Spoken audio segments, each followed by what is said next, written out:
yankula nditu zonyaditsa za bambowa timvekaye nyimbozi. People know where you come from, Father. I'm originally from Ireland. Okay. Yes. How long have you been here, and when did you take over from Father Bushell? I arrived in Malawi first as 1996 as a seminarian, and I've come and gone from Malawi at different times.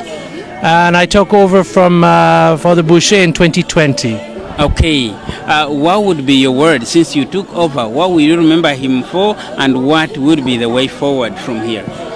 Yeah, I remember him as somebody who really loved Malawi and loved Malawian history, loved Malawian culture.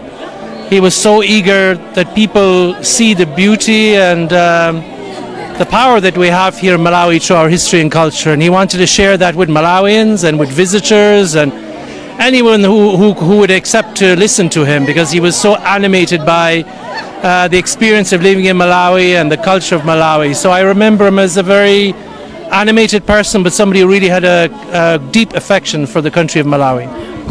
Kofini mene mwaika mwabambowa inali kofini yantundu wina tatifotokozerani matanta uzanji.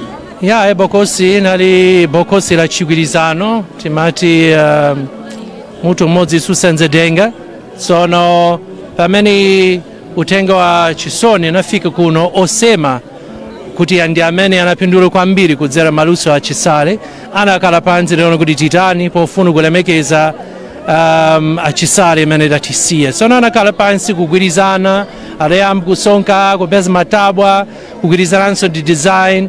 Sono anagwira ntchito usiku wonse ndi pafupi 24 hours non-stop.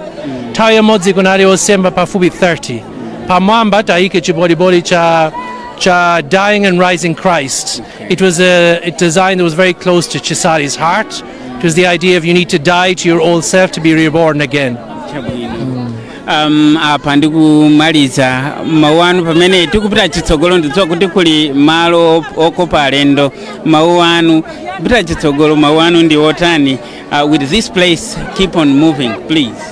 Will this place keep on moving? Yes. Ya isi funso ai tidziwe kuti ipitirize ndithu chifukwa monga dalenene kuti kuno si malo munthu mmodzi ai kuno ndi malo a gulu lalikulu amene anayamba kale kugwira ntchito ndi achisale komanso ifeyo tili pakati pa anthu ambiri abwenzi athu kuno midzi osiyanasiyana kuno kumuwa timagwirizana ndi anthu timagwirizana ndi mafumu amatithandiza ndi amatilimbikitsa pa ntchito zathu. Tsono ineyo sindikuopa za kutsogolo kuti ndi mulungu amatitsogolera komanso makolo athu akuno kumuwa iye ali pafupi tikumva lero kuti iye ali nafe ndi amene atilimbikitsa pa ntchito yayikulu amene kubwera tsopano. Zikomo kwambiri Father for taking your time to speak to us.